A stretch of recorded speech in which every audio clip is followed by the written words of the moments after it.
आ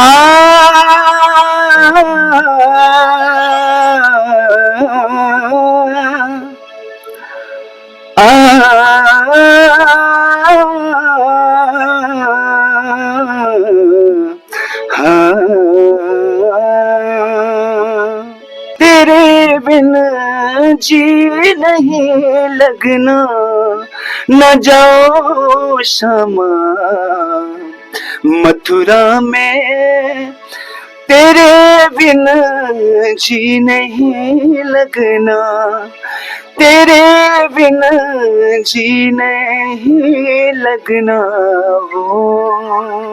नमस्कार, जय श्री राम। आप देख रहे हैं अपना पसंदीदा YouTube चैनल बनी की आवाज़ और मैं हूं आपका दोस्त सुनील रजवाल। आज मैं आपको जिस टॉपिक की तरफ ले रहा हूं उससे पहले जय माता दी सभी व्यूअर्स को, क्योंकि आज मैं माँ चौड़ स्टूडियो संद्रोन, इनके दो स्टूडियो हैं, एक संद्रोन में भी और एक बनी में भी, लेकिन इस वक्त मैं संद्रोन में हूं, माँ चौड़ स्टूडियो संद्रोन। और उसके ओनर जो हैं श्रीमान आपके चहीते पवन भारद्वाज जी, जिनको हर एक इंसान जो है भजनों का बादशाह भी कहते हैं। आज चलिए उन्हीं से बात करते हैं। सर, सबसे पहले आपका स्वागत है जी। बहुत बहुत धन्यवाद। तो सर, आपने ये काम जो है स्टार्टिंग से शुरू किया, माँ चौड़ स्टूडियो नाम रखा है, तो स्टार्टिंग से सर कब से स्टार्ट किया सर, इसके बारे में जानना चाहते हैं। ये मैंने रही बात संगीत की, तो सबसे पहले तो मैं आपका धन्यवाद करता हूँ कि आज आप इस स्टूडियो में आए। माँ भगवती आपको तरक्की दे। तो रही बात सीखने की, जब से मैंने ये संगीत सीखना तो बचपन से ही गाता था थोड़ा बहुत। उसके बाद 2014 से मैंने शुरू किया संगीत सीखा। जो मेरे गुरु हैं जिनके पास मैंने ये बेसिक सीखा था, हारमोनियम सीखा था, वो जलंधर से थे, श्री कुलविंदर सिंह जी। बड़े प्यार से सिखाया, कम से कम 2-3 साल लग गए मुझे सीखते। और फिर उसके बाद जब 2017 की बात है तो हमारे इधरी माँ शीतला का मंदिर है, बहुत बड़ा मंदिर है, आप ये जानते ही हैं उस मंदिर को। वहाँ पे जागरण था, तो वहाँ पे दूसरे गुरु की मुलाकात हुई जो संगीत लाइन के गुरु बने मेरे, जो धार्मिक जैसे कि ग्रंथ वगैरह सिखाते हैं, भजन, उनसे मैंने काफ़ी सारे भजन सीखे, श्री मान सिंह जी। तो उसके बाद चलता रहा, ऐसे प्रोग्राम वगैरह करते थे छोटे मोटे गांव में ही। उसके बाद बहुत प्यार मिला, लोगों का प्यार बढ़ता गया। तो चलते चलते फिर तो अभी हर इलाके में गए प्रोग्राम करने के लिए, खासकर मैं तो जागरण ही करता हूँ। उसके बाद मैंने 2021 में ये स्टूडियो खोला था। और ये मेरा स्टूडियो नहीं है, ये सच में माँ चौड़ स्टूडियो नाम इसलिए पड़ा था क्योंकि माता चंडी ने ये मुझे स्टूडियो खोल के दिया था। ये मेरा अपना स्टूडियो नहीं है, ये माँ का स्टूडियो है जी। तो सर, शुरुआत में आपने भजन से स्टार्ट किया या कहीं गानों से सर? देखो, हमेशा एक सिंगर की जो लाइन होती है, एक शौक होता है, सभी को होता है। कोई सिंगर होता है उसे गज़लें गाने का शौक है, कोई सिंगर होता है उसे पहाड़ी गाने का शौक है सिर्फ, कोई सूफियाना। तो मेरा शौक था सिर्फ, मैंने ये नहीं सोचा था कि मैंने भजन गाने हैं या जागरण गाने हैं। मैंने और जो मेरे बड़े भाई है जोगराज भारद्वाज जी, वो तबला प्ले करते हैं।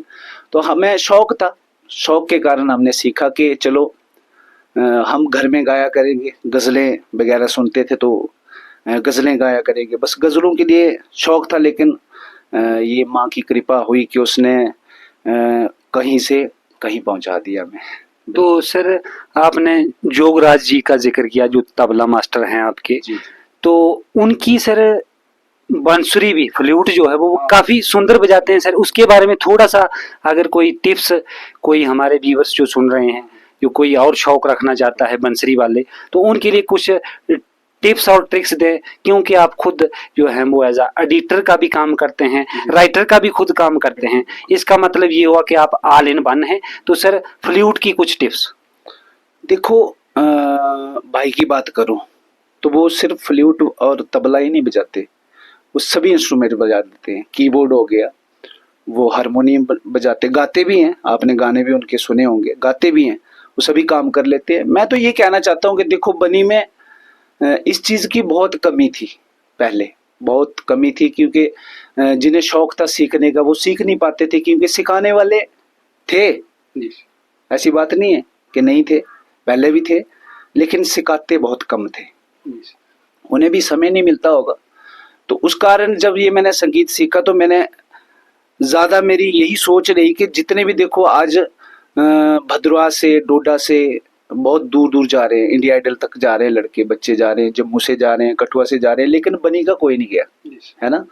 तो मेरी ये उम्मीद थी कि जितने भी बच्चे हैं बनी में जिनका शौक है, मैं सिखाना चाहता हूँ, जिसका भी मन करे तो मेरे साथ कांटेक्ट कर ले, कोई बात नहीं।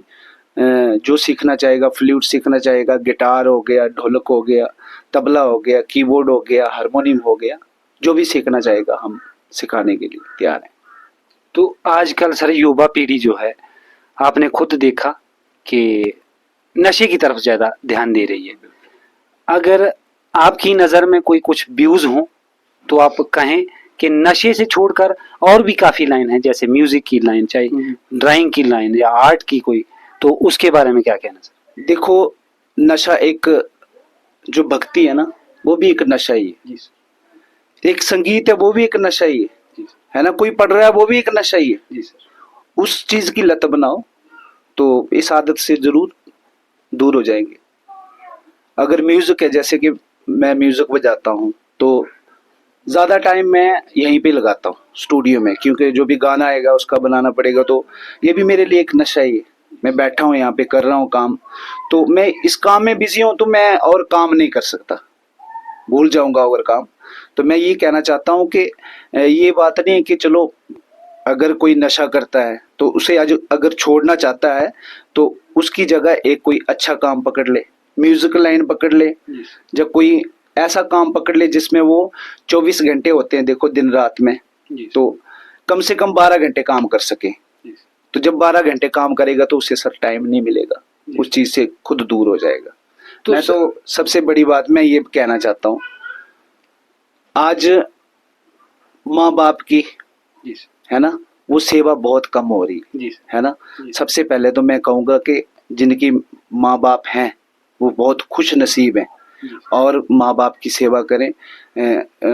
सेवा करने से ही हमारे जो कर्म है वो बनते हैं। अगर हम माँ बाप की सेवा करेंगे तो हमारे अच्छे कर्म बनेंगे। बात तो कर्म की है ना, और बाकी जो भगवान ने दिया है वो दिया ही है। जी सर।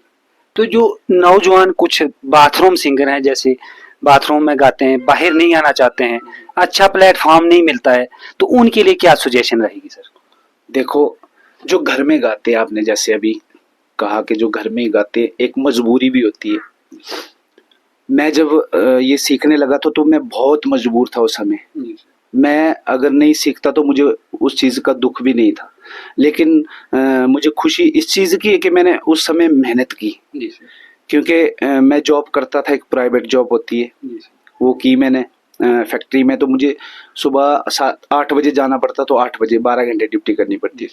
लेकिन मैं सुबह 8 बजे से पहले म्यूजिक इंस्ट्रूमेंट वहाँ पे भी जाता था, 5 बजे जाना है, 6 बजे तक, उसके बाद प्रैक्टिस करनी है, फिर मैंने फैक्ट्री जाना है, फिर रात को जब आऊँगा तो पहले मैंने म्यूजिक बजाना है, उसके बाद खाना चाहे मुझे 11 बजे मिले चाहे 12 बजे। लेकिन वो चीज़ें मैंने वहाँ पे अगर वो मेहनत आज मैं कहता हूँ कि मैंने 2-3 साल की है, तो मैं अगर 3 साल और कर लेता तो मेरे लिए और बढ़िया होना था। तो ये म्यूजिक चीज़ ऐसी है सर, आप काम कीजिए, उसके बाद सीखिए, जो उससे पहले सीखिए, इसके लिए कोई टाइम नहीं है, लेकिन एक मन होना चाहिए। अगर मन है तो सब कुछ हो जाता है। तो सर आखिर में एक आपकी तरफ से कोई अच्छा सा भजन, अगर एक बोल सर, बहुत ही अच्छा रहेगा। एक बोल सर। चलो कोई बात नहीं।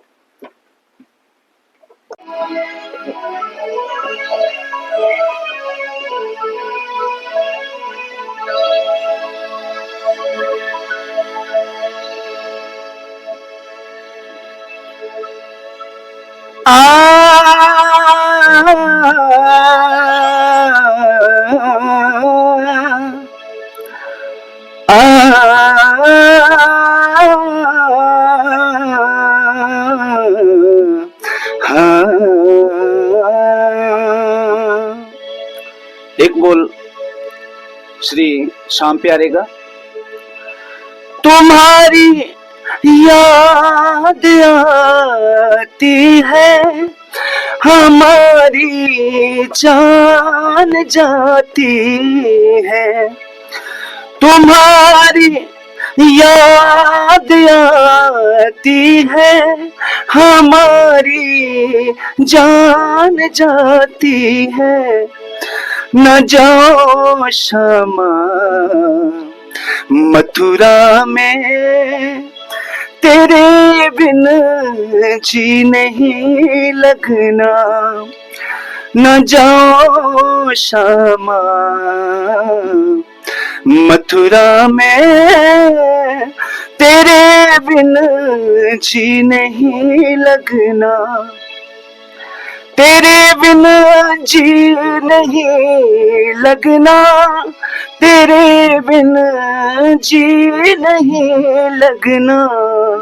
न जाओ क्षमा मथुरा में, तेरे बिन जी नहीं लगना।